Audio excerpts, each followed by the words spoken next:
Hey guys, I want to talk today about ammo for your everyday carry firearm. Now let's start out by saying that we all have different needs. For example, someone who follows this channel who maybe lives in Alaska, they have a need of a firearm that's going to protect them not only from bad people, but very big and scary animals. Now on the other hand, your person who lives in St. Louis is going to have very different needs than that person in Alaska. So I'm not doing this as a recommendation of one firearm or one caliber or one type of ammo, but it's to show what to look for in your ammunition to make sure you're carrying the best thing for your individual needs. So let's get into this. We got a couple different calibers here, a couple different kinds of bullets. First of all, if you're carrying for self or home defense, do not carry full metal jacket bullets. I repeat, don't carry full metal jackets. They're cheap, they're economical, and I know it's tempting, guys, but they are not designed to take down bad people or animals. They're designed to be cheap, affordable target ammo. Make sure the ammo you're carrying is built for self-defense. Self-defense rounds are designed to basically expand all of their energy in a short amount of time. So typically, good defensive ammo is going to expand all of its energy in like 12 to 18 inches of flesh-like material. They're designed not to overpenetrate a body. They're not designed to keep going after what would be a person or animal. So it's designed with that in mind. Take all that energy, expand it into the target, cause as much damage as possible without putting risk to the things behind it. Full metal jacket, they're just going to make a thin little pencil hole through. They're not going to expend much energy into the target, and they're going to go well beyond what you're shooting at. So make sure your ammo is for defensive purposes. And you also want to make sure if it's an animal versus person, hunting ammo versus self-defense ammo. It's a very easy thing to mistake. Like for example, these frangible rounds. You shoot a frangible round at a bear, it's probably going to laugh at you. These things only penetrate a couple of inches in ballistics gel, like 10 inches. That's nowhere near enough to seriously harm a bear. If you're shooting at a bear, obviously you're not going to be shooting 9mm, you're going to be shooting something in the higher calibers. You're probably going to want something with a tip designed for deeper penetration. So just a quick kind of example. So you need, number one, to get something you can afford. There is no shame in running Winchester white box. I got some of it here, 9mm. This stuff's really cheap, like 15, 16 bucks a box. It performs fairly well. If you go and look at tests that have been done with it in ballistic gels, it actually performs okay for the price. It's easy to find. You can get it at Walmart. It's cheap. It's very reliable. No shame in using it. If that's what you can afford, that's what you buy. And that, coming into the next segment here, is don't buy something you can't afford to shoot. Now, I would love to use this federal HST ammo all the time, but you know what? I can't at the prices you can see I paid for it there, which is $24.99. I can't afford to put 500 rounds through this thing. I fired maybe 2 boxes of this stuff through my gun, and it worked reliably, and I'm happy with that. But in reality, 40 rounds is not enough to determine reliability. You should be able to put a few more through just to make sure. You have to remember, this is ammo your life is going to depend on. You want to make sure you can shoot as much as humanly possible to ensure reliability before you take this as an everyday carry ammo. So, like I said, no shame in going with the white box if that's what you can afford. Okay, so I guess to sum up, make sure you're testing your ammo. Make sure it works in your firearm. If you have more than one firearm, make sure it works on both of them. Another tip, don't just go to the range and shoot this stuff when it's 75 and sunny. You need to go to the range and shoot when it's 0 degrees out, when it's snowing, blowing, cold, rainy, raining sideways.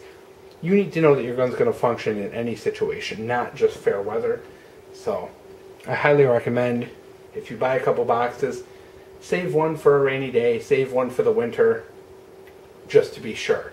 Keep a couple laying around. Like here, I got a couple of these Hornadies in here.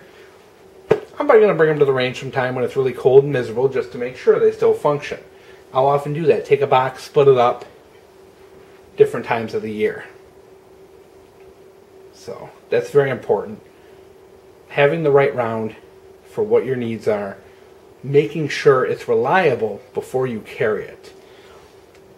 And I guess the last is making sure you're comfortable with the ammo. If you're recoil sensitive, or just a small person, or have, you know, weird shaped hands like me, I have really goofy, like huge palm, tiny fingers, you know, kind of thing. You want to make sure that you can handle what you're shooting. If you can't handle, you know, 40 Smith & Wesson plus P, there is no shame in that. If you can't handle a 44 Magnum, there's no shame in that. Go with what you can handle and safely shoot. You also have to be able to shoot reliably multiple times. If you can't handle it, it's okay to bump down. It's okay to go to a smaller caliber. It's okay to go with a round that has less recoil. That's completely okay. Your reliability, what's the word I'm looking for? You need to be sure of yourself. You need to be confident that you can shoot repeatedly under stress and do this. So when you pick your ammo, guys, it's very tempting to run out and buy, you know, the plus P plus ammo. Oh, another thing, guys, make sure if you're using plus P or plus P plus ammo, make sure your gun is rated for it before you use it. Otherwise, things could end very badly. If you can't handle plus P plus, that's fine. If you need to go with a smaller round, you know, for example, if the 9mm is a little tough for you, these little frangible rounds, they're 85 grains. Very low recoil round. They're fantastic. No shame in using those whatsoever. No shame in having to do that, because it's better to carry safely something smaller than to be unsafely shooting something larger, at least in my opinion. So, with all that said, let's talk a little bit about the different types of ammos out there and what we got going on with these. As I mentioned before, Winchester White Box, one of the cheapest on the market. Very simple hollow point, no frills. Simple, reliable, cheap. Hollow points, pretty much what they do. Once they hit something flesh-like, they start to open up, create a big wound channel, slow down, expand all that energy into their target. Then, for example, you have something like these frangible rounds. These are designed to only penetrate about 10 inches in flesh. They deliver a lot of energy in a very short amount of time. They also split up into many, many tiny little pieces that go spinning through the body at very high speed. The idea is to create a very big, shallow wound and not over penetrate. So this might be a very good ammo if you live in an apartment building or something like that, that will keep this bullet from penetrating through a lot of walls or into your neighbor's homes. So something else to consider if it is for home defense, of course. There's other stuff like these Hornadies here. Pull one of these out to show you. These are interesting. At least I like them. They shoot really well. They have this little polymer plug in the hollow point, and that's designed, number one, to keep clothing from clogging up this hole, which can happen. You can have clothing clog up the hole and then the bullet doesn't expand.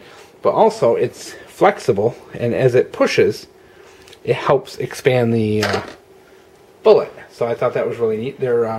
That's a plus P 9mm. Kind of expensive, but it's a really good round. And if you check the test on it, and that's another cool thing, guys, is pretty much every ammo out there, somebody has done a ballistic test with ballistic gels, filmed it and put it on YouTube. Search your ammo and you will find more than likely somebody's already tested it. It's good to have that confidence and know what your ammo is going to do before you have to use it. So like I've seen videos, this DRT stuff only penetrates about 10 inches. But whereas this white box, the videos I've seen of that, it penetrates 16, 18 inches.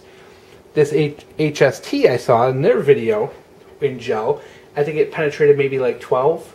So these things penetrate a little differently. They expand a little differently. You can see the videos for yourself. This bonded ammunition is pretty nifty.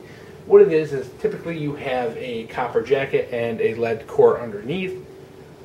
In this case, that ammo, the jacket and the core of the bullet are bonded together. This keeps the jacket from peeling away. If the jacket peels away, you lose weight. You start to dissipate energy in a manner that's not what you want. Smaller wound channel, you start to lose expansion. A lot of problems. Having a bonded bullet will help keep that bullet together and retain as much mass as possible.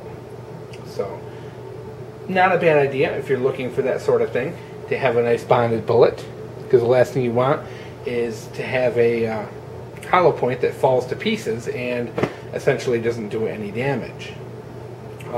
This MagTech ammo, I don't like it, to be honest. I tested it in some like plywood and stuff and just didn't really like the results.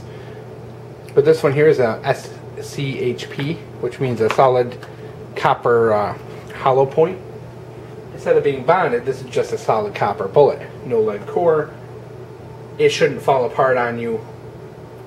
It's designed to be one big hunk of solid with the hollow points that open up and pedal out. So a little different design, works a little differently, but you know.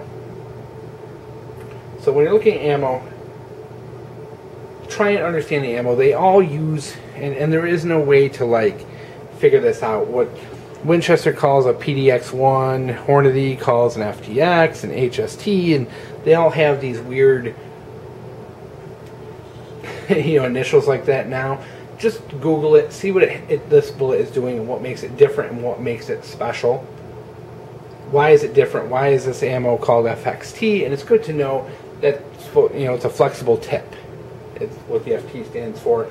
Figure this stuff out, understand your ammo, and you'll have a lot more confidence when you're using your firearm if you know how the ammo is going to act and react depending on different situations. Like for example, this DRT, even though it's frangible, is not meant to break up in bone. It's actually designed to penetrate.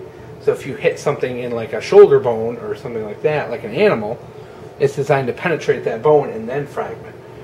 And this one here, for example, again, is designed to start fragmenting after only 2 inches. Whereas some of these, you'll see in their ballistic tests, tend to fragment after like 6 or 8, or not fragment, they start to expand after like 6 inches. So it's also good to pay attention to how quick these things expand and all that fun stuff. There's so much involved in this ammo, and it really can be very difficult, and that's why I wanted to make a video to show you how complicated. I know I said this is going to be a quick video, but it's turned out to be quite a long one. But the idea of defensive ammo is very complicated, and there's a lot to it, and you really need to spend the extra time figuring out your ammo and understanding it before you carry it daily. So, in review and grand summation, pick the right ammo for you, for your area, for your threats. Make sure it's reliable before you carry it. Make sure you're comfortable with it and you can handle it. Make sure your firearm fires well with it. You have to bear in mind, one firearm to the next could have a whole different recoil. And lastly,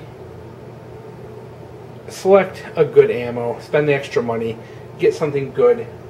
Check online. Make sure it's good. Make sure it expands how you want it to. Make sure it does what you want. And everything is how you want it. This is what your life depends on. Do your research.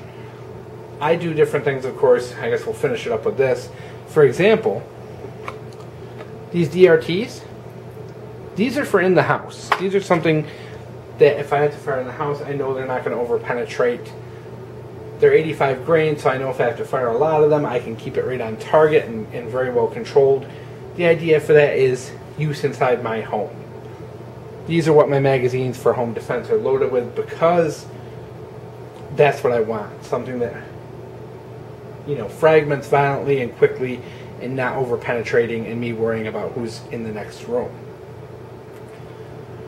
Out on the street for 9mm, I tend to carry these Hornadies, critical duties.